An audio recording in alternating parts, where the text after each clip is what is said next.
വിളപ്പിൽശാലയിൽ നിന്ന് ചികിത്സാ നിഷേധത്തിൽ വലിയ രീതിയിലുള്ള പ്രതിഷേധം അവിടെ നടക്കുകയാണ്. യൂത്ത് കോൺഗ്രസും BJPയും പ്രതിഷേധിക്കുന്നു.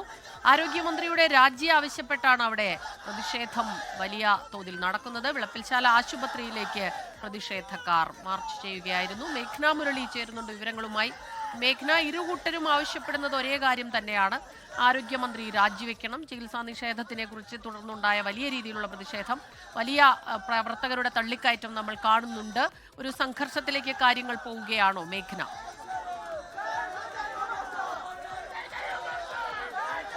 തീർച്ചയായും സ്മിത, ഈ ആരോപണം ഉയർന്നിട്ടുള്ള സാമൂഹിക ആരോഗ്യ കേന്ദ്രത്തിന് 100 മീറ്റർ ഇപ്പുറത്ത് തന്നെ ഇപ്പോൾ പ്രതിഷേധക്കാരെ പോലീസ് ബാരിക്കേഡ് വെച്ച് തടഞ്ഞിട്ടുണ്ട്. അതിൽ BJPയും കോൺഗ്രസ് പ്രവർത്തകരും, യൂത്ത് കോൺഗ്രസ് പ്രവർത്തകരും അതുപോലെ തന്നെ BJP പ്രവർത്തകരും ഒന്നിച്ചെത്തി പ്രതിഷേധിക്കുന്ന കാഴ്ചയാണ് കാണുന്നത്. അവർ 2 സ്ഥലത്ത് നിന്ന് മാർച്ച് ആരംഭിച്ചു, പിന്നീട് ഈ ബാരിക്കേഡ് വെച്ച് തടഞ്ഞ സ്ഥലത്തേക്ക് ഒന്നിച്ചെത്തുകയായിരുന്നു. അതിൽ സംഘർഷ സാഹചര്യം അടക്കം ഉണ്ടായിരുന്നു എന്നുള്ളതാണ്. പോലീസ് ബാരിക്കേഡ് വെച്ച് തടഞ്ഞു. പിന്നീട് ഇവരുടെ ആവശ്യം എന്ന് പറയുന്നത് ഈ ബാരിക്കേഡ് മറികടന്ന് പോകണമെന്നുള്ളതാണ്. പക്ഷേ അതിന് പോലീസ് അനുവദിച്ചില്ല. അതുപോലെ തന്നെ BJP പ്രവർത്തകരും കോൺഗ്രസ് പ്രവർത്തകരും ആരോപിക്കുന്ന കാര്യം എന്ന് പറയുന്നത് ഇവിടെ വലിയൊരു വീഴ്ച ആശുപത്രിയുടെ ഭാഗത്തു നിന്ന് ഉണ്ടായിട്ടുണ്ട് എന്നുള്ളതാണ്.